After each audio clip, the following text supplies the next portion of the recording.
Maloi lau mali e ho e ki mo le tonga ko toa pe fia ki tani tani le ki mo tonu ki mo unia ngongo mo le te o tonga ulua ki mo iwa ka ma fo ki televisioni tonga ki he hoani. Wakai ko ke ngahi ulu i o ngongo. Tutu une komisiona polisi ke tāpuni whakataimi e pelisoni aptanga polisi mo a hiliana to le koti mo uifika awa ke malo lo e malu e kau polisi. Ata komia to ngali pe a tāpuni me ngai whenga mali me ngai whāmai mi i no Zealand, Australia, tupu mi lahi e hola mi ai e kau tonga na flawa tu e polo kalama ngā ue whawhai tau. Pe a tani e poante pule o sino i paanga whawahapule anga IMF ke to tongi mai e tola Amerika hiwa te smari no 3 miliona ki to ngani, whamalu i he whaunga no vawe RCF. Ko e wakainiwa eni ki he whaikiki.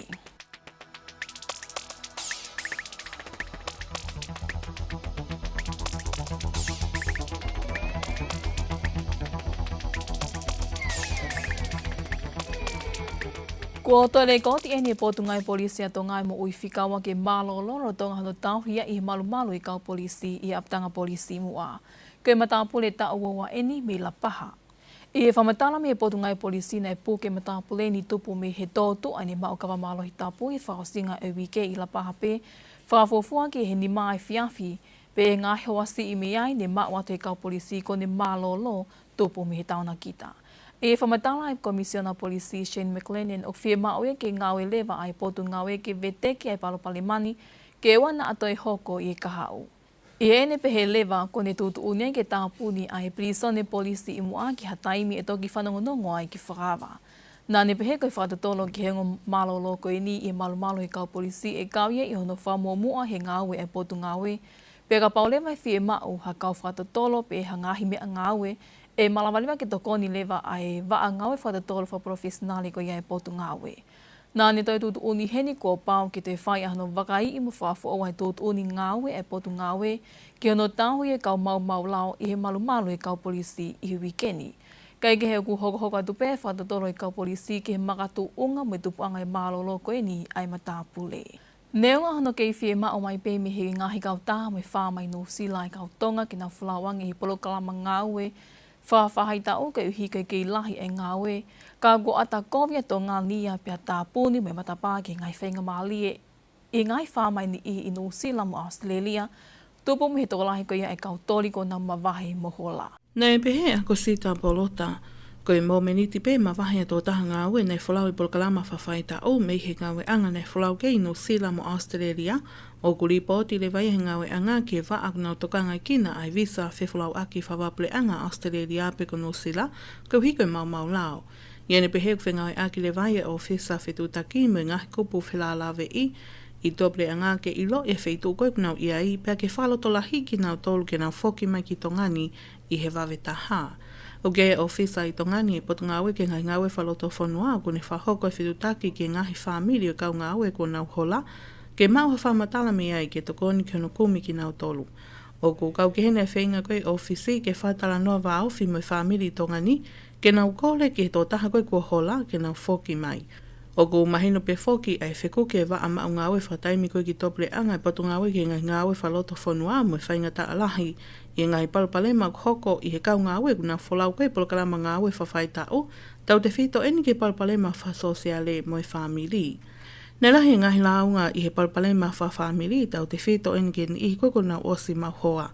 Pena I whaatai e wa ama unga au e whaatai mi koe ki tople anga e whainga mālie ke wholau e ongo mea māli e polkalama ngā au e whawhai tau ke whaasisi ia I hoko koe ngahi palpalema whawhamiri ka ko kei hā mai pe e ngahi palpalema I he mitia whasosiale pe a ok whaau pe ke toi whautuutuangi aine pehea ako sita polota ko o si whotuu e he potu ngā ue ai tesi o whamanmalu e wa ama o ngā ue whaatai mi koe ki tople anga ke ne tokanga I kina ai ngahi palpalema whasosiale pea o kei whainga ke whanau nau aki a kau ngāwe I tō ngani, ke nau whahoko I ngāwe koe ke ngahi palpalema koe ni. Koe ngā ofisa whetutaki lo tonga koe I Australia o ku toko ua pe, ka o toi whahoko I ngāwe ke whatokolahi hake ke tō tolu ke nau lawa whahoko lelei ngāwe koe ke kau ngāwe tonga o ku palpalema I Australia.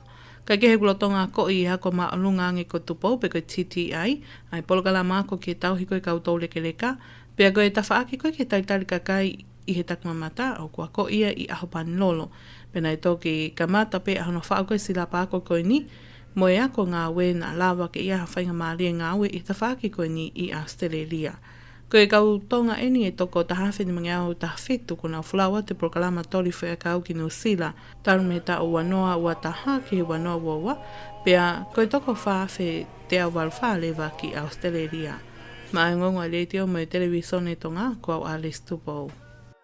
Ko tani e pā te pūle o sino i paanga whawha pūle anga IMF i e ahotani mai mahina ni, ki te tongi mai ai tola Amerika hiwa te smali noa 3 miliona ki tongani, ai au ku whawawhoke paanga ia e wataha miliona tonga. Ko e panga koe ni mi IMF o whamalumalu ia i he whaunga no wawe RCF. Ia ngongo tuku mai na e me ai e ki minista panga te tafu moe aki, o ku whawhewhia e wawe no tali mai koe ni e he IMF e kore tokoni koe ni, i mahino e tokonia ki hono whapaanga e hiki i whamore e pule anga i e tau whapaanga wanoa watolu. I kai ngatai ka ki tokoni ki hono whapaanga e ngahi totongi ki he toilanga whoo mo mo ui whasosiale hiria ai pākoe mo ngā whihunga tō ngā hunga hapai mo e mawhola ko ia ai COVID-19 tāhiwa. Ko e sinoi paanga no ko e ni o ku mātu a ki wha atu i mo maa maa no ngahi mga tuunga o kawai ai i kai totongi pe i kai hatotongi tupu ki hono tā whafoki. Whaatake e wai hatotongi whaafoki he waraki i tau koia i nima mo i konga. Aia i hene pehe lewa e toki whahagope i he tau e wha mo i konga wha o si aia e whiunga i mo i tau e hongo furu e wā i taimi loa ki totongi whaafoki ai e paanga no koe ni. I e ngongo tuku mai koe ni e kuhā e mahino no tali taimi tonu mai e he IMF ai kore koe ni ko hi e tokoni lahia ki he pule anga ke lava lelei ai ngahi ngau e langa ke wawe hono whaafoki koe ai nofo ki he tuunga ngā mahini tau te whito e ni ke ngahi whamiri koe newe sia hona ngahi api nofo anga mihengu whaitamaki i Sanoali. Ko e fufu unga mo ui ai tō ngā o tonu ke tataki agi pēa i ilo mo e urunganga whātonga ko e vedeki anga i ai ngahi palopalema o e tāmui whamamahi i api. Ko e ko ngai e mea e ki minista leo o e potu ngawe ke ngahi ngawe whaloto whanua no pele tui a whitu o whaawai polokala māko aho e tolu e ngai kūpu whikau aki ai ku nau ngawe whapatonu ki no tonga i kina o e tāmui whamamahi i api. Senolita tui vai mo e whai kiki. Ko e tau mua ia ai polokalama ako aho e tolu ko e ni, ke whakahoko ha talatala noa ngahi kupwhikau a ki kai malawa ke whatu me iai hangahi tūtu uni ngā aue, ke toko nia ai ni ihi o hoko ai palopalema whasosiali ka teknau tolu, tau te whito e ni ke kakai whiwhine. I he mea eiki ministāle o leo potu ngau ke ngahi ngau whaloto whanua no pele tui a whitu, o iai whakaamu e hoko ai polokalama ako ko e ni, e lahi ngahi lelei me ngahi whounga ke veteki a ke ai palopalema ko e ni ho tau whanua. O mahino pe koe taha e ni e ka veinga o ku ohake hili e pāe mo o ngāwhi e aho tāni ma Sanoali, pe ku kamata ke te tokolahi ange ai hā mai e palopalema ko e ni ai tā mo whamamahi i api.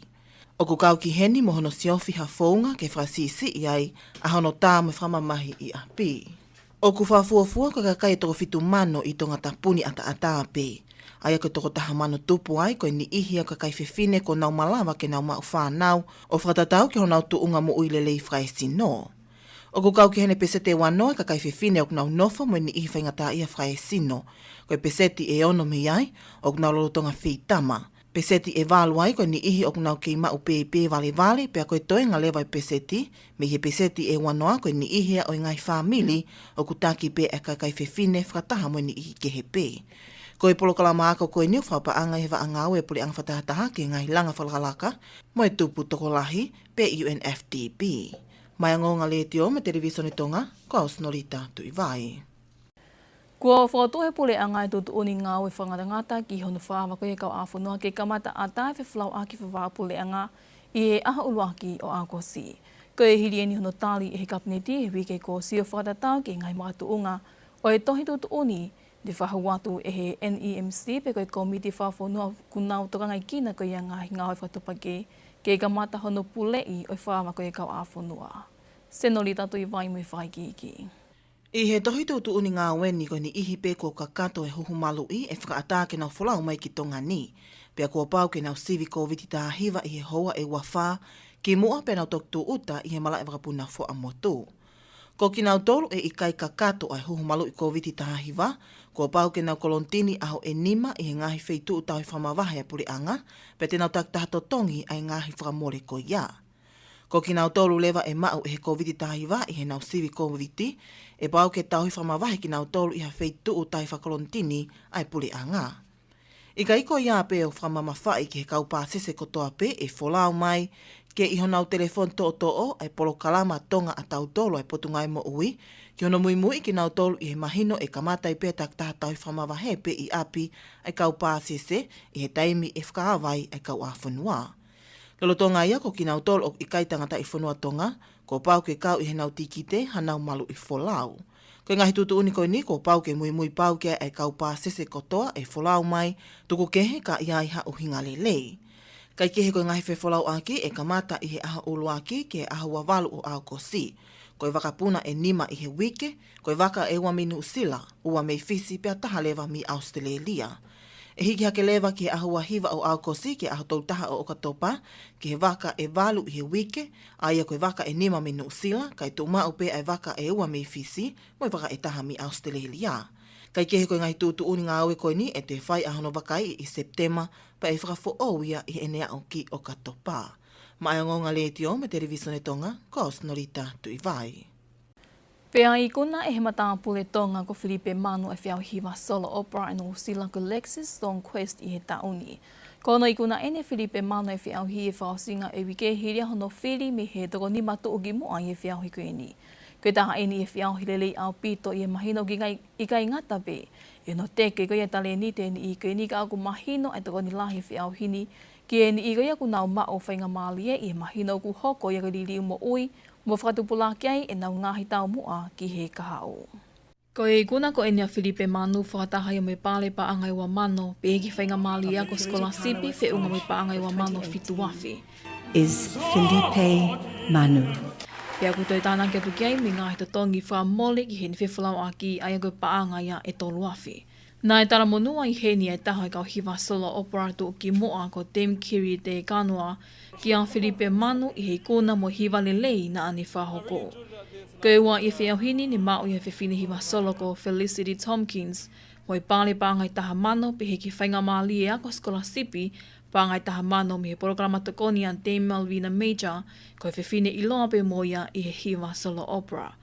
Ko e whikatolu lewa ni mao i he matāpule soro te noa ta ua whako Emmanuel Fonoti fui maono, whatahai o me whainga māli e ako skola sipi paangai taha mano ni mawhi me programa tokoni a Dame Kiri te kanua.